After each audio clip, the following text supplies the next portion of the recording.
Hello students, आज मैं आप लोगों को फंक्शन के टाइप ऑफ फंक्शन पे, मतलब वन वन होने पे, ऑन टू होने पे, वन वन कोई फंक्शन वन वन है या नहीं, ऑन टू है या नहीं, इस पर मैं आप लोगों को प्रॉब्लम का सॉल्यूशन बताने जा रहा हूँ, क्वेश्चन बताने जा रहा हूँ। तो क्वेश्चन नंबर 1 देखिए क्या है। तो I prove that f is a function from R to R given by fx is equal to 2x is 1 1 and on to। आपको साबित करना है कि f कोई फंक्शन है सेट ऑफ रियल नंबर से सेट ऑफ रियल नंबर में, यानी यहाँ डोमेन भी रियल नंबर है, कोडोमेन भी रियल नंबर है, और इस सेट से इस सेट में फंक्शन f इस रिलेशन द्वारा दिया गया है fx is equal to 2x। तो अब आपको इस फंक्शन को साबित करना है कि वन वन है या नहीं, ऑन टू है या नहीं, मतलब साबित करना है कि ये वन वन भी है और ऑन टू भी है। तो चलिए अब हम लोग सॉल्यूशन देखते हैं कैसे सॉल्व करेंगे। तो सबसे पहला नंबर क्या साबित करना, वन वन, मतलब इंजेक्टिव होने की शर्त, इंजेक्टिविटी कहलाता है। तो हम लोगों को इंजेक्टिविटी चेक करना है। तो मान लिया मैंने कि लेट x1 x2 कोई दो पॉइंट है डोमेन R में, सच दैट इस प्रकार कि इस दोनों पॉइंट पर फंक्शन का इमेज, मतलब fx1 एंड fx2 दोनों बराबर है, ये मान लिया गया कि डोमेन R में x1 x2 कोई दो पॉइंट है, इस प्रकार है कि उस दोनों पॉइंट पर फंक्शन का इमेज, मतलब fx1 एंड fx2 बराबर है। तो अब हम fx1 का वैल्यू निकालेंगे यहाँ से x के स्थान पे x1 डाल करके। तो fx1 is equal to 2x1, similarly fx2 is equal to 2x2। तो 2x1 is equal to 2x2, यहाँ 2 से 2 cancel, x1 is equal to x2। तो देयरफॉर हम कहेंगे f11 है। ये डेफिनेशन मैंने लिखाया था आपको जब मैं वन वन का डेफिनेशन या इंजेक्टिव होने का डेफिनेशन जब मैं लिखा रहा था, तो उसमें अल्टरनेटिव डेफिनेशन मैंने लिखाया था। तो यहाँ पर क्लियर हो गया कि अगर fx1 बराबर fx2 है तो x1 बराबर भी x2 है। तो इसका मतलब है कि ये वन वन फंक्शन है। अब ऑन टू होने की शर्त, यानी सर्जेक्टिव है कि नहीं। तो फिर मैंने यहाँ पर मान लिया कि माना कि y बिलोंग करता है कोडोमेन R में, एंड लेट मान लिया कि y is equal to fx and fx is equal to 2x। अब इसमें क्या करना है आपको कि x को y के टर्म में एक्सप्रेस करना है, x को y के टर्म में एक्सप्रेस करना है। तो यहां पर से मैंने निकाला x is equal to y upon 2। Here for all y belongs to codomain, यहां हम लोग देखते हैं कि y के सभी मानों के लिए, for all values of y which belongs to codomain R, जो कोडोमेन R में बिलोंग करता है, y का कोई भी वैल्यू यहाँ आप लेंगे और यहाँ डालेंगे तो उसके करस्पॉन्डिंग x का जो वैल्यू प्राप्त होगा डोमेन में वो रियल होगा। जैसे y का वैल्यू आप 1 डाल देंगे तो 1/2, ये भी रियल नंबर है। y का वैल्यू आप 2 डाल देंगे तो 2/2 यानी 1 आ जाएगा। x का वैल्यू वो भी रियल नंबर है, वो भी डोमेन में है, क्योंकि डोमेन भी आपका रियल नंबर है।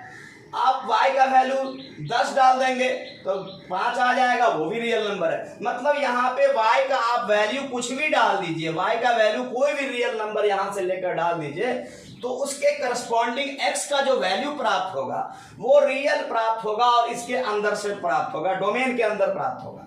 तो मैंने इसी बात को यहाँ लिखा है, for all y belongs to codomain R, codomain R के सभी मानों के लिए, कोडोमेन R के सभी वैल्यूज के लिए, सभी वैल्यूज के लिए there exist some real x belongs to domain R, मतलब x का जो मान है वो कुछ ना कुछ आ रहा है जो उसके डोमेन के अंदर हो। मतलब कहने का ये हुआ कि अगर हम इसको यहाँ फिगर बनाकर देखें, सपोज करते हैं हम ऐसे फिगर बनाते हैं, ये आपका डोमेन है, ये आपका कोडोमेन है, ये भी रियल नंबर है, ये भी रियल नंबर है।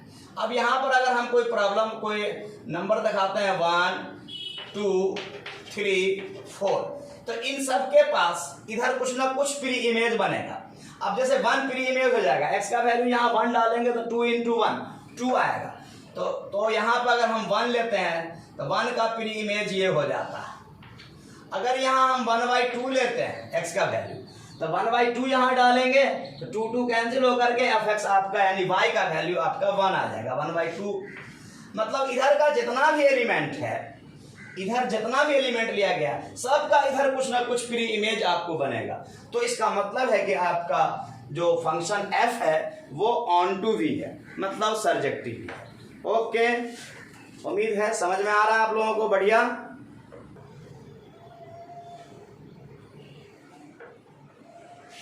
अब मैं क्वेश्चन नंबर 2 देख रहा हूं। क्वेश्चन नंबर 2 क्या कहता है, prove that a function f from n to n, यहां डोमेन भी सेट ऑफ नेचुरल नंबर है, कोडोमेन भी सेट ऑफ नेचुरल नंबर है, डिफाइंड बाय और given by fx is equal to 2x plus 3 is 1 1 and not on. अब यहाँ पे साबित करना है कि ये जो फंक्शन है 1 1 तो है लेकिन ऑन टू नहीं है। तो अब सबसे पहले मैं सॉल्यूशन देख रहा हूं, इंजेक्टिविटी, इंजेक्टिव होने की शर्त, इंजेक्टिविटी। तो सिमिलरली पिछला क्वेश्चन के जैसे मैंने मान लिया let x1 x2 belongs to domain n such that fx1 is equal to fx2। तो यहाँ पे fx1 यहाँ से निकलेगा 2x1 प्लस 3 और fx2 2x2 प्लस 3 से 3 कैंसिल, फिर 2x1 is equal to 2x2 होगा, तो फिर 2 से 2 कैंसिल हो जाएगा, मतलब x1 बराबर x2 आ जा रहा है।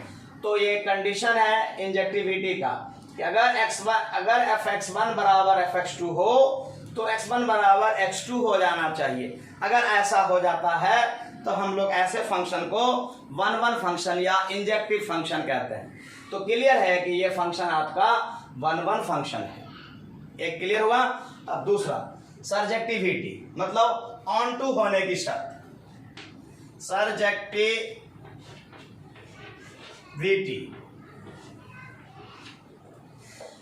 फिर पिछला क्वेश्चन के जैसे सिमिलरली मैंने माना कि y belongs to codomain n and let y is equal to fx और fx is equal to 2x plus 3। अब इसमें करना क्या है, x को y के टर्म में एक्सप्रेस कर देना है। तो यहां से x निकालेंगे हम, 3 इधर आएगा, y माइनस 3 और फिर 2 क्रॉस हो जाएगा, तो x is equal to y minus 3/2, x is equal to y minus 3/2। अब यहाँ पर इस रिलेशन में हम देख रहे हैं कि y के क्या, y के सभी वैल्यूज के लिए, y के सभी नेचुरल वैल्यूज के लिए x का नेचुरल वैल्यू मिलेगा। x का वैल्यू जो मिलेगा वो नेचुरल यानी डोमेन के अंदर से मिलेगा। तो ऐसा नहीं होने जा रहा। यहाँ पर सपोज कर लीजिए कि y का वैल्यू मैंने 8 ले लिया, 8 जो आपका नेचुरल नंबर है जो कोडोमेन में बिलोंग करता है। अब इसके करस्पॉन्डिंग जो x का वैल्यू यहाँ से मिलेगा इस रिलेशन से 8 minus 3 5/2, x is equal to 5/2। लेकिन 5/2 रियल नंबर तो है लेकिन ये नेचुरल नंबर नहीं है, तो इसका मतलब ये डोमेन n में बिलोंग नहीं कर रहा। तो यहाँ पर क्लियर हुआ कि y जो आपका है वो 8 ये कोडोमेन के अंदर तो है, लेकिन इसका प्री इमेज जो बनना चाहिए था डोमेन n में वो भी एक नेचुरल नंबर आना चाहिए था, वो हुआ नहीं। इसका मतलब 8 का प्री इमेज डोमेन n में नहीं मिल रहा है। मतलब अगर हम इसको फोटो से देखें, मतलब कि हम अगर रिप्रेजेंटेशन एरो डायग्राम से देखें तो यहाँ पर मान लो n है और ये भी n है।